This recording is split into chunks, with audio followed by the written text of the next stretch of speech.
Down to 10 men for the 125th game running. No manager in the dugout. No Cole Palmer. No Enzo Fernandez. No Levi Colwell. No Caicedo starting on the pitch. No fucking problem, because Chelsea come away from the City ground today with a 3-0 thrashing over Ange Postecoglou's Nottingham Forest, and you would imagine that his job is hanging by a thread. But we're not here to speak about Ange. We are not here to speak about Nottingham Forest. We're here to speak about that performance from Chelsea and what it means for us going forwards. But people, before we get into all that, welcome back to the Joey Knight podcast. If you lot are new around here, please do subscribe to the channel. If you're one of the 40% of you that watch all of my videos but aren't subscribed, please hit the subscribe button. I think it's down there somewhere, or down there. You can find it. You're clever. You're a clever bunch, you are. If not, please just smash a like on the video if you are happy that Chelsea won. Let's get into it. Now, why am I so happy that Chelsea won this game? Why do I think that this win was so important? It's not the fact that temporarily at least we move into the top four. Temporarily at least we move just 2 points behind Arsenal, and we do have a very favourable run of fixtures in my opinion whilst we lead up to that clash against Arsenal when we eventually overtake them, in my opinion. It's not any of those factors. It is the fact that since Roman Abramovich left Chelsea Football Club, we have had definitely some big moments, but I have found that we've often been unable to gain momentum and capitalise off the back of them. So let's say, for example, I remember in the Pochettino season, I remember us drawing a game, and it really does show the depths and the depravity that we went to as a fan base that we were celebrating this draw. But I remember us drawing the game 4-4 with Manchester City and thinking, right, this is where we push on. The boys have clicked, the boys have shown character today, they've shown grit and resilience, and they've shown the ability to come back against the side who were favourites against them, and ultimately we didn't. And there were a lot of those moments, those false climax, anticlimactic moment, false dawn, I suppose the word I'm looking for. There were a lot of those moments over the past 2 seasons, even under Enzo Maresca last season, where we didn't push on. So when we beat Liverpool at the Bridge just before the international break, I felt like it was so important that we followed up with the win over Nottingham Forest. I would have not took a draw today against Nottingham Forest. Not even if you said to me, you can have a draw, but it guarantees you win your next 2 league games. No. Momentum is exactly what we need to build off of that. And the reason I believe it is so important is, as well as being able to tick those boxes to do that today, look at the starting lineup that we started with. We didn't have Enzo Fernandez in the team, in the squad at all. We didn't have Caicedo on the pitch. Andre Santos and Romeo Lavia. Romeo Lavia, a player who has never completed a full 90 minutes for Chelsea Football Club. And Andre Santos, a player who I'm very, very high on and believe has sky-high potential and ability, but at the same time as things, will be heading back to a very unhappy hunting ground for him. He went on loan to Nottingham Forest and he was basically rejected by the club, wasn't he? And I'll be honest with you, right? When you look at the start to that game, I didn't think Chelsea were very good. I didn't think we were very good in the first half at all. I think when it comes down to possession, I should really check the stats, but I think when it comes down to possession and whatnot, you'll see that Chelsea were maybe the side in more control. But in terms of clear-cut chances, I'd say that Nottingham Forest maybe had the better or the more in that first half. I think to memory, the best clear-cut chance, and this is why I'm really gutted about this actually, came for Andre Santos, didn't it? Just before the interval, there was a ball dinked over from the top, from the defence over the top, and ironically, it's Andre Santos who we now are starting to realise isn't a CDM, maybe just more of a central midfielder, and Malo Gusto, who we'll get on to speaking about, but is an inverted 10 in this Enzo Maresca system. One thing that absolutely does my head in. Malo Gusto actually does some good here by judging that he's not the man to take this. Not because I think he's offside. I don't know whether he was offside or not, but if you've ever seen Malo Gusto have a shot, you'll know why.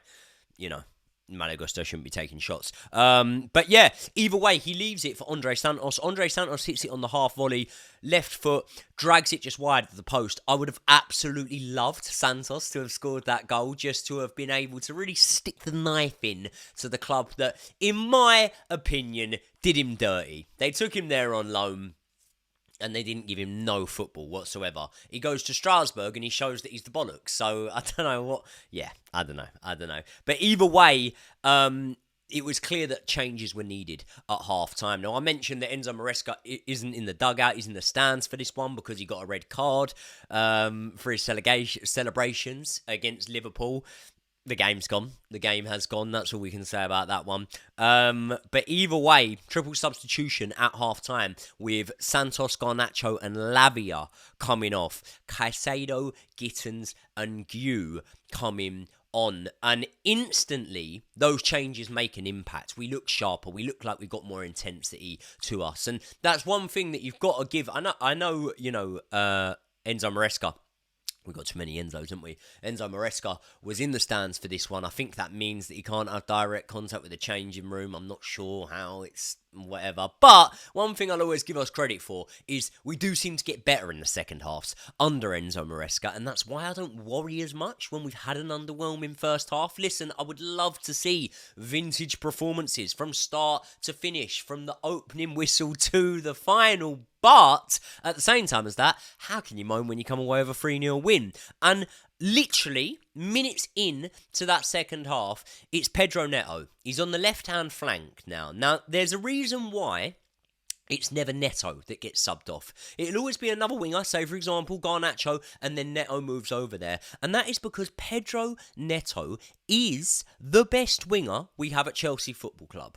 And I mean that in terms of the whole package. He is the whole package, ladies and gentlemen. Now, in this moment here, he has the option because we've just had a set piece, I believe. There's bodies in the box. We've got defenders in the box. We've got our taller players in the box. He can whip it in, and he decides to take on his man. He takes it past him. I kind of, in the moment, think, it's the wrong idea. He should have got it in early there. It's not the wrong idea. It's not the wrong idea at all. Pedro Neto dinks the perfectly weighted ball in for Josh Achampong, and Josh Achampong opens the scoring. Is that it's definitely his first Premier League goal for Chelsea. Is that his first goal for Chelsea? Am I forgetting maybe a Conference League goal or something that he scored last season? I don't know, but I can tell you off the top of my head, it's definitely his first Premier League goal for Chelsea. I think it's his first goal for Chelsea. Matt Sell's unable to get anywhere near it, as good as he is.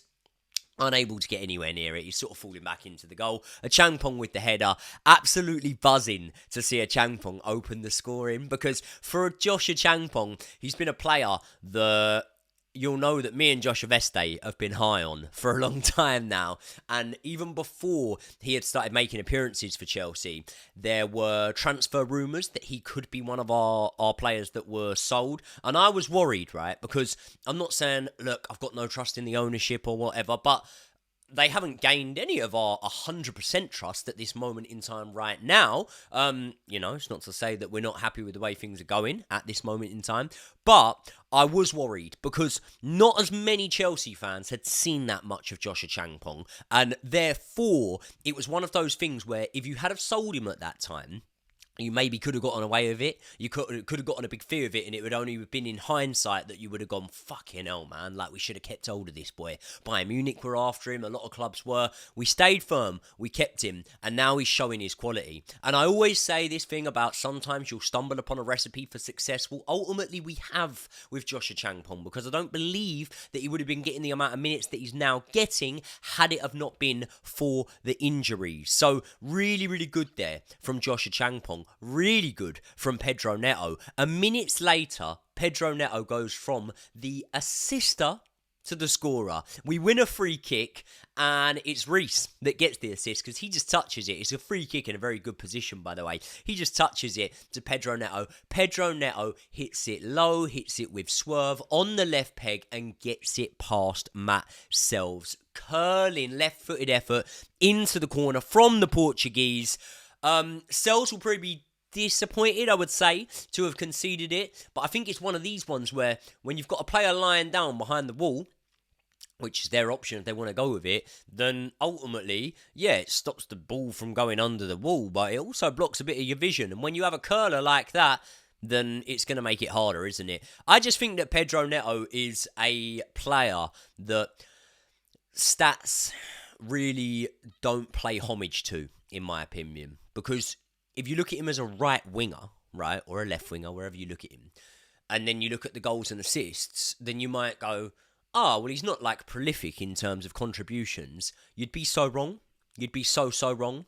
And it's so fitting, and I'm going to get onto this, that it was Reece James that assists Pedro Neto there.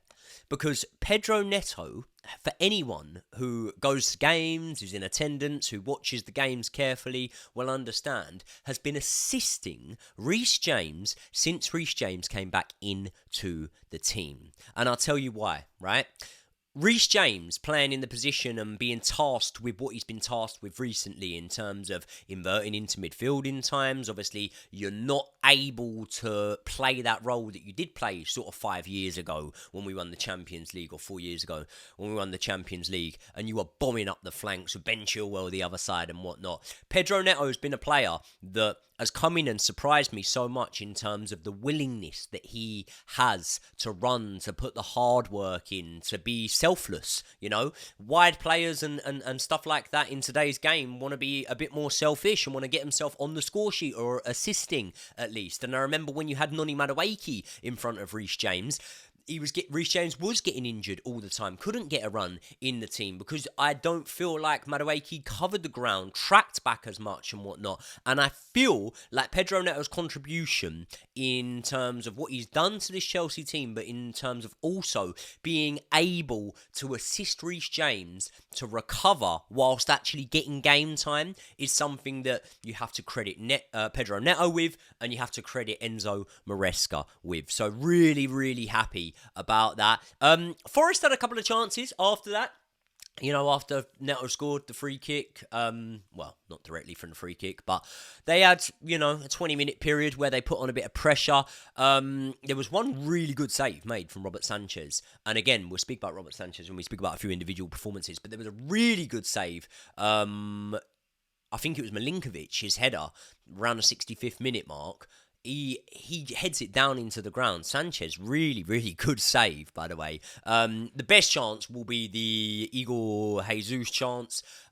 Hits it off the underside of the crossbar. Little bit unlucky for him, but at the same time, you make your own luck, didn't you? And it's not like Chelsea haven't suffered a lot of luck going against us in the very distant or very near past. So, yeah, not so distant past, I should say. So, either way, I don't care. And the 83rd minute, our captain, Big Reece, the fucking daddy, makes it 3-0. And what a moment this was for me to just sit there and romanticise. And it's not because of the importance of the goal. We were already going to win the match. It's not because of the quality of the goal. But it's purely for the fact that this is Reece James' 200th Chelsea appearance. It's been such a hard time over the last couple of years for Reece James. Imagine being Reece James and knowing how much your fan base want you to play. Being Reece James and being given the captain's armband in a new dawn for the club, you know, as the club take its first step into unknown territory for the first time in over, 20 odd years, really, in terms of Roman Abramovich leaving the club. And for Reece James, an academy graduate, to come through and be given that captain's armband and finally now have a spell where, when was the last time, touch wood, that Reece James wasn't available for a Chelsea match? I'm not saying when was the last time he didn't start. When was the last time he wasn't available? I think maybe only once in the last 6-7 months, something like that. And I think when you look at the fact that he's just sat out international duty, that's something I'm really, really happy with as well. Obviously, look, they said he was injured at the time. I think it was more a case of being able to recover and prioritise in club football. And for me, I'm really, really happy with that at this moment in time. And yeah, I mean, it's such a good moment to see Reece James score in these scenarios, because there was always probably a very small minority, but a vocal minority of the fan base that during Reece's struggles were saying, we should just sell him, we should cash in on him now, we should get rid of him. And I would always push so far back against that, regardless of what wages he's on, regardless of whatever. I don't give a fuck, mate. Reece James is Chelsea through and through. So now, to see him starting games more or less week in, week out, featuring in games, being so important for us in games, and showing us the same amount of loyalty as we showed him, especially when it comes to sitting out those international breaks and things like that, to see him get on the goal sheet, the score sheet today, really was a special moment for me. Really good moment for me. He's had to adapt to a host of different roles. He's played roles that he's never played before against Liverpool. He had to play as a centre-back for times, you know. He's had to play under multiple different managers. Not something he's never done before. He's come from the Chelsea Academy. He knows that that's the Chelsea way. But he just cracks on and gets on with it, doesn't he? And it's really good for Reece James. Now, we go from a positive to a slight negative. And I don't want to make it too much of a thing because there's not all that much negative to come out of today. And this might not even be a negative, to be completely honest with you, but we got to speak about it. To close off the game, what do Chelsea like to do? We like to get a red card. We like to go down to 10. It's just our style. It's the way we do things nowadays. Malo Gusto. If there was ever a time you didn't need to make a last-ditch challenge, it was today. And it was in that minute, with 10 minutes to go, when your team are 3-0 up and you're already on a yellow card. And do you know what, right? I'm happy that Malo Gusto is banned for the next game, because I think that Malo Gusto needs taken out of the firing line for a little bit. I think that Malo Gusto has been, and I'm going to say it, people, and I know I'm going to upset a few of you right now in saying this, because a lot of you have hit back at me when I've said this before. I am not saying that Malo Gusto is a bad player. I'm not saying that Malo Gusto isn't good enough to play for Chelsea Football Club. He's proved, especially in the season against Pochettino, as well as in individual games, you know, against PSG in the Club World Cup, he's proved that he's definitely good enough, and he is a great player, young talent that we need to nurture. But at the same time, I'm going to call it for what it is. Malo Gusto has been a liability so far this season. He's been a liability. Gave away the ball a few times today. He actually had a better game today than he's been having recently. But he gave away the ball a few times today. And I do think he's been a bit of a liability for us so far this season. Is it down to him specifically? I wouldn't say so. I just don't think this role suits him. And I think that the quicker that Enzo Maresca realises that Malo Gusto, as an attacking player, is only good if he's hugging the touchline. And now you've got Pedro Neto there, and you're going to play Reece James, it kind of takes away the need for Malo Gusto to be there as much. So Malo Gusto coming on off the bench, for me, no problem. But I just don't think he should be starting games for Chelsea at this moment in time right now. In an injury crisis like today, fair enough. I think it's good that he's taken out of the firing line now and he's going to serve this one-game ban, because Malo Gusto needs to get his head a little bit. He had a better game today, but he has been playing poorly for us recently. Look, Sunderland, Spurs, Wolves and Burnley being our next 4 games until we face Arsenal in our 5th. Now, I look at that run there. They're all games I expect to win. I mean, you'd look at Spurs and say that's the hard one in there, because Spurs have looked all right this season so far, attacking talent and whatnot, under a new manager who is a good proven Premier League manager, but at the same time, it's Spurs, isn't it? So, Spurs are always going to be Spurs. Couple of things that I'll touch on before I give you my man of the match. I'll speak about a few players that have impressed me. Pedro Neto, I've already spoken about already. Just quickly, Sanchez, right? Robert Sanchez is consistently and probably under the radar quietly getting better and better. And we're starting to see a lot more of what we thought we were going to get from Robert Sanchez now, which is quick delivery, attacking delivery, being able to switch defence into offence quickly and doing it to a standard in which, you know, they're not wayward passes and they're actually meeting the man, right? There was a couple of passes today that Robert Sanchez was kind of forced into that didn't find a Chelsea player, but I think not just today, over the last few matches, even though he got sent off against Man United, I think you're seeing a progression there in being able to play out from the back from Robert Sanchez, and definitely with his shot-stopping ability. Is he going to go down as one of the best Chelsea goalkeepers? No. Is he the best goalkeeper that Chelsea have even got on our books right now? We don't know. But has he levelled up? under Enzo Maresca. I don't think any of you lot can tell me that he hasn't. I really don't think that. Also, another thing I want to touch on here, Mark Yu, right? Mark Yu is what me and Josh describe as a pressing monster, right? And with the absence at this moment in time of Cole Palmer, with the reluctancy, it seems, from Enzo Maresca to be giving Esteval starts from the opening whistle, which I don't really understand why he wasn't started today. But either way, with the reluctance of that, I really do think that Mark Yu needs to be starting games. Like, even against Sunderland. Can he start against Sunderland? Well, he's our player. So, yeah. I think he can. But even against Sunderland, I'd start Mark Yu. Because I think that João Pedro, and I think today showed it, is better off the back of him. Now, what you'll say is, oh, well, what then happens once Cole Palmer comes back into the team? Well, Cole Palmer's so good that the link up between him and João Pedro, sprinkle a little bit of Esteval in there, be lovely. Don't worry about it. So, either way. But while Liam Delap's injured, I think that Mark Yu should be starting because I think he opens up options for those in behind him. And he did that today. He had a good moment in there, a shot on target, Mark Yu, today. I thought he was going to get himself an assist. All in all, a good day at the office for Chelsea Football Club, or at least a good day at their office, City Ground, Nottingham Forest. A bad day for Ange, and a good day for all of the Chelsea players, apart from probably Malo Gusto, really. But regardless of that, man of the match for me today, it is a little bit sentimental. You could argue it between himself and Pedro Neto, maybe, but I've got to give it to Reece James. Let me know who you would give it to in the comments section below. Let me know your thoughts on today's performance and where did Chelsea push on from here, because we're starting to hit a bit of form, people. I love you all very much. I will see you all in the next one.